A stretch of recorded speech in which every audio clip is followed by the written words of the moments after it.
चलो respiratory balance sheet की बात कर रहे हैं बेटा। जो हमने पीछे कैलकुलेशन देखी थी बस वही कैलकुलेशन अगेन हम रिपीट कर रहे हैं और कोई नई चीज इसमें हम ऐड नहीं कर रहे। ओके, सो जो बच्चे पीछे क्लासेस में पढ़कर आए हैं एंड जो स्किप कर गए थे बेटा, किसी की क्लास कोई रह गई हो, तो मैंने सारे लेक्चर सारे वीडियोस अपलोड कर दिए हैं, वहां से पढ़ सकते हो।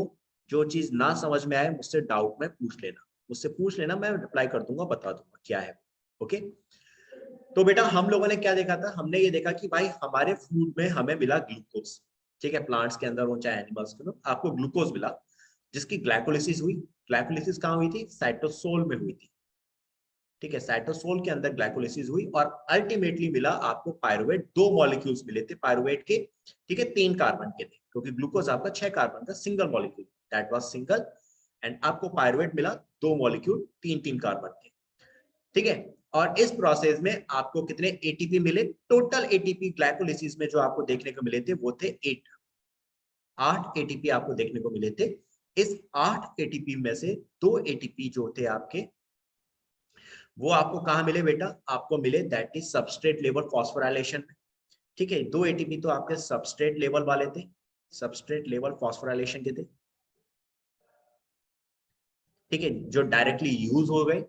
और आपके 6 एटीपी जो थे ये मिले थे NADH के थ्रू। ये आपको NADH के थ्रू मिले थे कहां पे?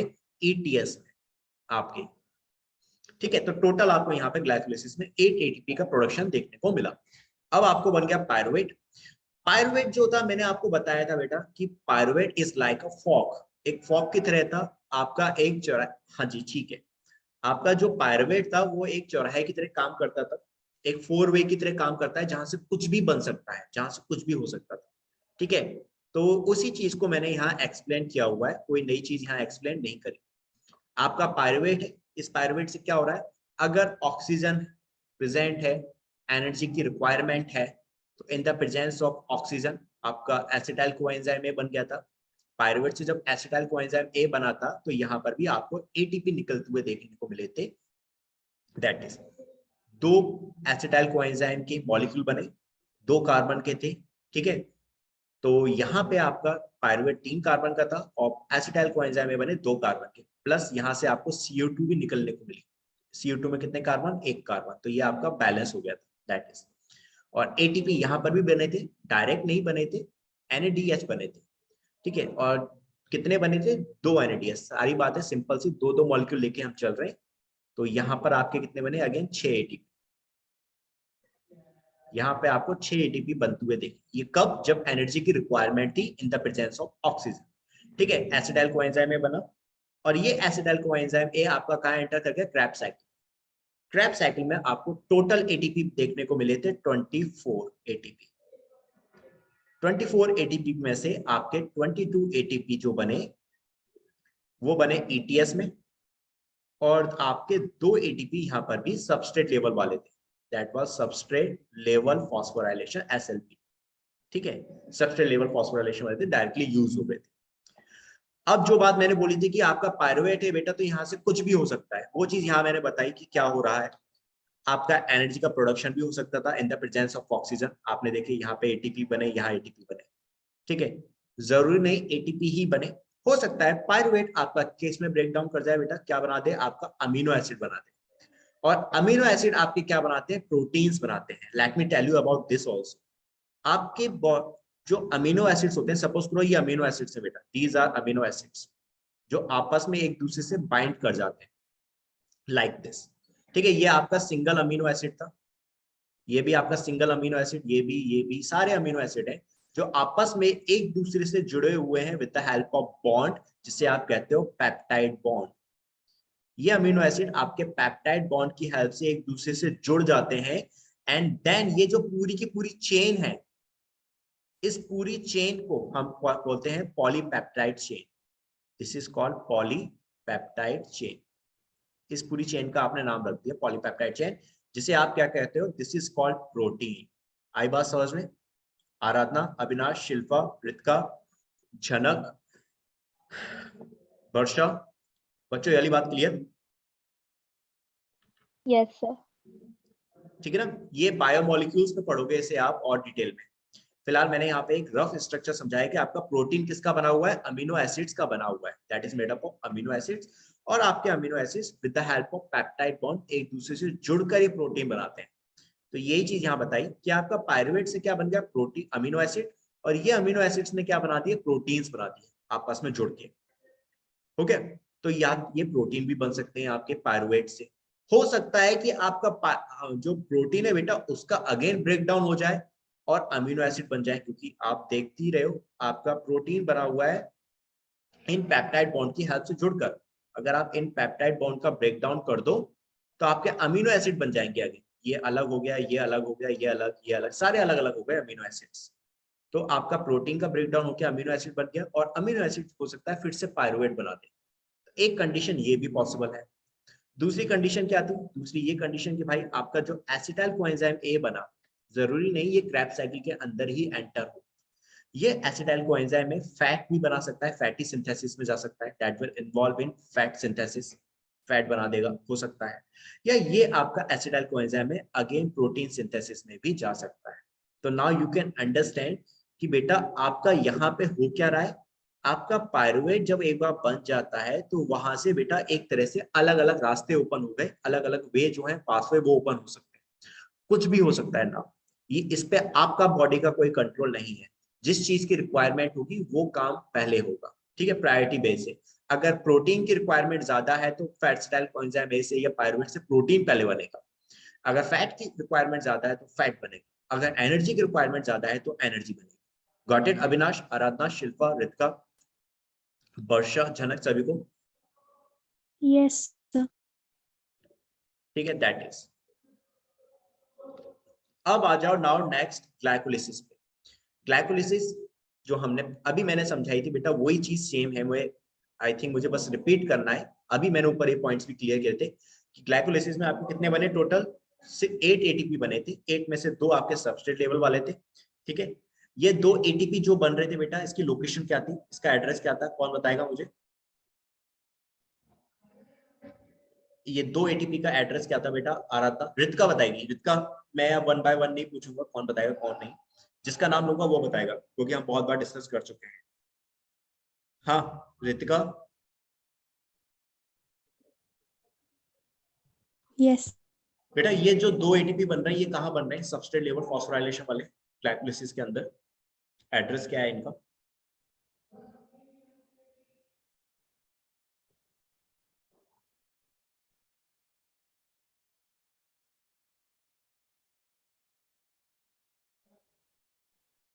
रितिका,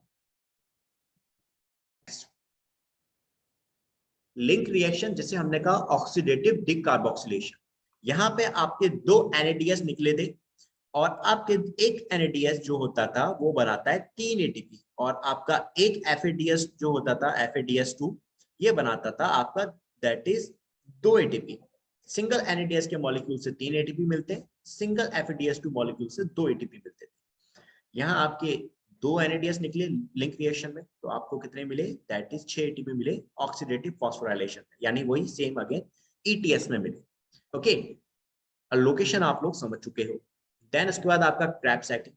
क्रैब साइकिल में मैंने अभी ऊपर बताया था टोटल 24 बनते हैं। 24 में से 2 एटीपी आपके सबस्ट्रेट लेवल वाले थे, तो ये वो हो गए। तो ये आपके कहाँ बने, सबस्ट्रेट लेवल फॉस्फोराइलेशन वाले? जनक, जनक, यस सर। ये आपके 2 एटीपी कहाँ बने क्रैब साइकिल के अंदर?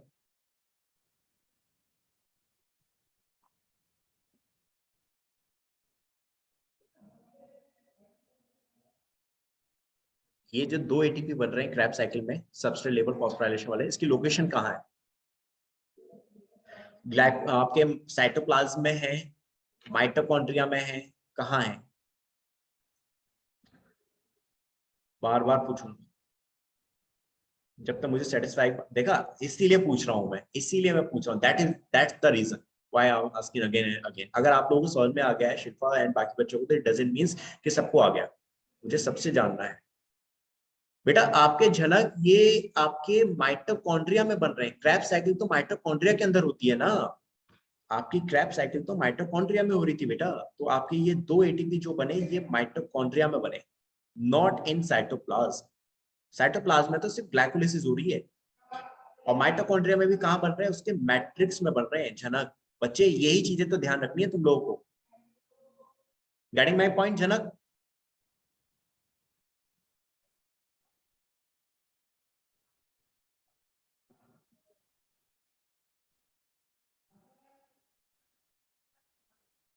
हाँ, ओके, ठीक है, ठीक है झनक, ठीक है।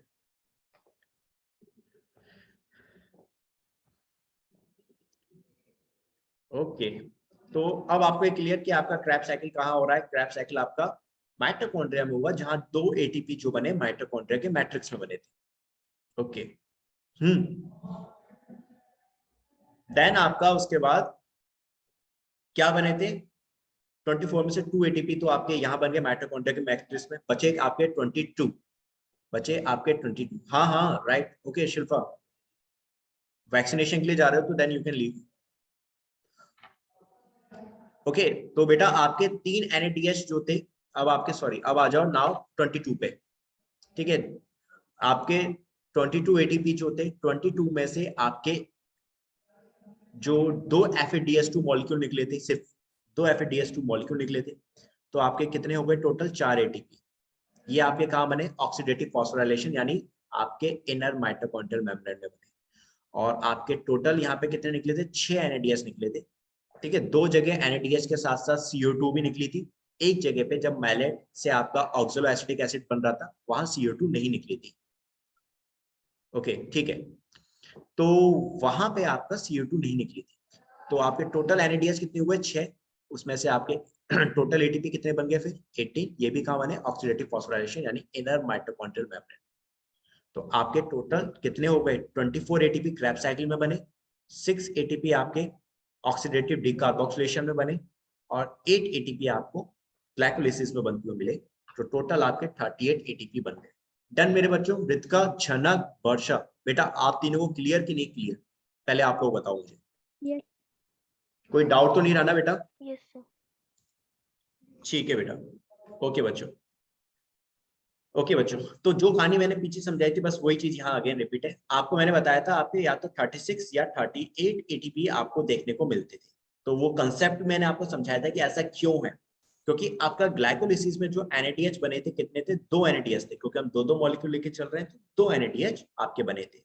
ये एक चेक की तरह थे, एक सिंगल NADH से आपको 3 एटीपी मिलते हैं, 2 NADH है तो टोटल 6 एटीपी मिलते हैं। ठीक है, ये कहाँ थे आपके, दैट इज साइटोप्लाज्म के अंदर थे। ग्लाइकोलाइसिस आपके साइटोप्लाज्म में बनी थी, हुई थी, तो ये NADH भी कहाँ बने, साइटोप्लाज्म में बने थे आपके। अब ये साइटोप्लाज्म से जब माइटोकॉन्ड्रियल की मेम्ब्रेन में आएंगे, इनर माइटोकॉन्ड्रियल मेम्ब्रेन में आएंगे जब ये यहाँ पर, तो ये NADH आपके क्या थे, यहाँ आपके मैंने बताए थे शटल है, टैक्सी, एक टैक्सी जो फ्री ऑफ कॉस्ट लेके जाएगी, एक टैक्सी जो आपसे चार्ज लेगी, है ना। तो यहाँ पे डिपेंड करता था कि कौन सा शटल है आप। अब यहाँ पे बेटा समझना, यहाँ पे बेटा आपके 2 तरह के शटल्स थे। एक शटल का नाम होता है ग्लिसरॉल 3 फॉस्फेट, ठीक है, that's a name of one shuttle. और दूसरे शटल का नाम है malate aspartate shuttle. Malate aspartate shuttle free of cost वाला, ये गाड़ी आपसे पैसे नहीं लेगी। मैलेट एस्पार्टेट शटल, नाम याद रखने जरूरी है, that is important name. Malate aspartate shuttle कोई चार्ज नहीं लेगा, लेकिन ग्लिसरॉल 3 फॉस्फेट शटल जो है ये चार्ज लेता है। तो अगर ग्लिसरॉल 3 फॉस्फेट वाली गाड़ी है, वाला शटल है, ये वाला शटल अगर प्रेजेंट है, तो ये NADH से क्या कहेगा भाई कि तू मुझे एटीपी दे दे, मैं तुझे अंदर पहुंचा दूंगा इनर माइटोकॉन्ड्रियल मेम्ब्रेन।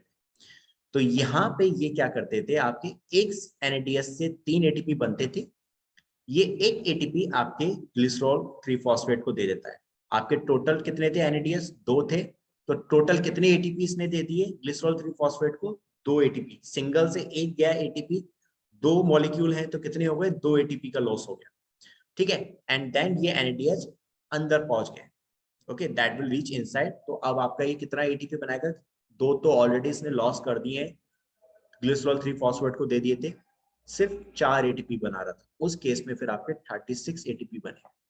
लेकिन अगर आपका मैलेट एस्पार्टेट शटल यहाँ प्रेजेंट है जो कोई चार्ज नहीं ले रहा, तो फिर ये इसको फ्री ऑफ कॉस्ट NADH को इनर माइटोकॉन्ड्रियल मेम्ब्रेन पे ले जाएगा, और देन आपके फिर 38 एटीपी बनाएंगे। अब क्लियर बात मेरे बच्चों? और आपका ये है ग्लिसरॉल 3 फॉस्फेट, तो 36 एटीपी बनेगी। आराधना, रितिका, अविनाश, वर्षा, इज इट क्लियर? झनक, फिर से रिपीट करूं बच्चों?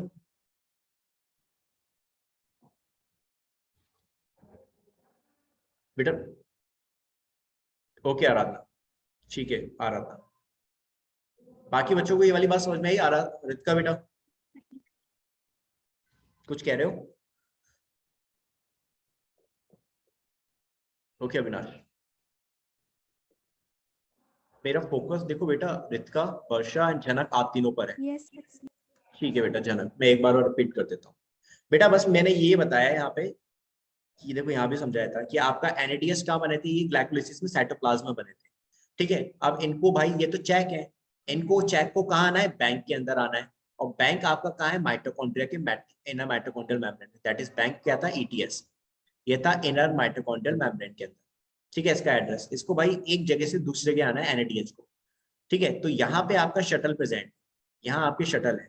यहाँ पे एक शटल, अगर सपोज करो यहाँ पे जो शटल जब एनएडीएच आया माइटोकॉन्ड्रिया की आउटर मेम्ब्रेन पर, तो यहाँ जो शटल था वो लेगा से चार्ज, भाई तू मुझे एटीपी दे दे, मैं तुझे अंदर पहुंचा दूंगा। इस शटल का नाम क्या है, ग्लिसरॉल 3 फॉस्फेट। गाड़ी का नाम है ग्लिसरॉल 3 फॉस्फेट, ये वो गाड़ी है।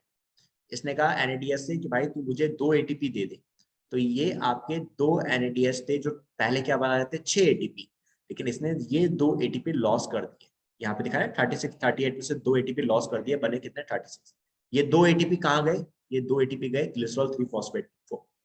फिर इसने इस एनएडीएस को अंदर आने दिया बैंक में, ये बैंक यानी ईटीएस के अंदर आया और इसने बनाए 36 एटीपी। कब, जब ये था आपका ग्लिसरॉल 3 फॉस्फेट जो चार्ज ले रहा है इससे, है ना, किराया ले रहा है कि भाई मैं अंदर ले जाऊंगा तो मुझे किराया देता है। और दूसरी तरफ क्या हुआ, यही 2 एनएडीएच ग्लाइकोलाइसिस में जो बने आपके साइटोप्लाज्म से, जब ये आपके माइटोकॉन्ड्रिया यानी आपके ईटीएस में आना शुरू हुए बैंक के अंदर, तो भाई यहाँ पे जो शटल था ये था फ्री ऑफ कॉस्ट वाला मैलेट एस्पार्टेट शटल। इसका नाम था मैलेट एस्पार्टेट शटल। ठीक है, इस गाड़ी का नाम था। ये कह रहा है कि भाई मैं जो गाड़ी चलाता हूँ मैं दान में चलाता हूँ, भाई मैं कोई चार्ज नहीं करूंगा, मैं फ्री ऑफ कॉस्ट ले जाऊंगा। तो भाई ये एनएडीएस को अपने से अंदर ले गया, इसने इससे कोई एटीपी नहीं लिया। उस केस में फिर आपके कितने बने, 38 एटीपी बने। अब क्लियर झनक, वर्षा बेटा आप दोनों को? Yes. वर्षा बेटा आपको भी क्लियर ना? Yes, sir. चलो, तो अब आपको एक कंसेप्ट समझ में आ चुका होगा कि 36 और 38 एटीपी क्यों बनते हैं। बुक्स में 36 लिखा होता है, सॉरी 38 लिखा होता है मोस्ट ऑफ द केसेस, लेकिन 36 भी बन जाते हैं। तो दैट इज द रीजन। अब आ जाओ यहाँ पे आपके लास्ट, आपका एम्फीबॉलिक पाथवे, आपके चैप्टर का लास्ट पॉइंट एम्फीबॉलिक। यहाँ पे बेटा आपका एम्फी वर्ड आ रहा है। एम्फी किससे मतलब क्या होगा बेटा, आपका एम्फीबियंस। ठीक है, ये किससे लिया गया समझना है बस आप, ये लिया गया वर्ड आपका एम्फीबियन। और एम्फीबियन कैसे होते हैं, डुअल नेचर के होते थे। ठीक है, आपके जमीन पानी दोनों जगह पे सर्वाइव करते थे। तो यहाँ पे एम्फीबॉलिक पाथवे का मतलब क्या हो गया, बट आपकी ऐसी रिएक्शन जो कैटाबॉलिज्म और एनाबॉलिज्म, यानी ऐसी रिएक्शन जो आपकी एनर्जी रिलीज भी कर रही हो और एनर्जी यूज भी कर रही हो, दोनों को ही यहाँ पे समझाया गया है। ठीक है, जो अब तक आप पढ़ते हुए आए यहाँ पे बेटा, उन सभी रिएक्शंस में आपको कहीं ना कहीं पे कैटाबॉलिज्म यानी एनर्जी रिलीज होती हुई दिखी और रिलीज एनर्जी यूज होते हुए भी दिखी। जैसे ग्लाइकोलाइसिस को देख लो, ग्लाइकोलाइसिस में शुरुआत में आपका पे ऑफ फेज आपका था, प्रिपरेटरी फेज शुरुआत वाला, जहां आपके 2 एटीपी लगे थे शुरुआत में। ग्लूकोज से ग्लूकोज 6 फॉस्फेट बना था, तब वहां पे आपका 1 एटीपी लग रहा था।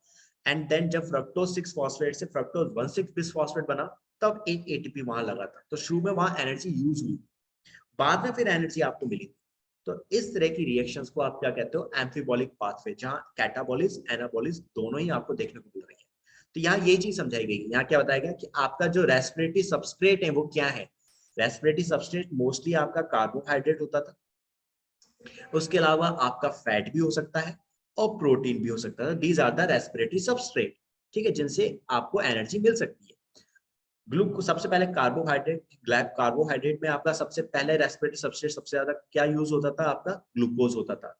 आपने ग्लाइकोलाइसिस देखी, glucose 6 phosphate, fructose 6 phosphate, fructose 1,6 bis phosphate, जहां से फिर आपका डुअल जो मॉलिक्यूल्स थे बने शुरू हुए कि आपका फ्रक्टोज से आपके 2 मॉलिक्यूल बनते हैं, एक डीएचएपी डाइहाइड्रोक्सी एसीटोन फॉस्फेट और आपका दूसरा बना था ग्लिसरॉल्डिहाइड 3 फॉस्फेट या फॉस्फोग्लिसरॉल्डिहाइड, ये आपके बने थे।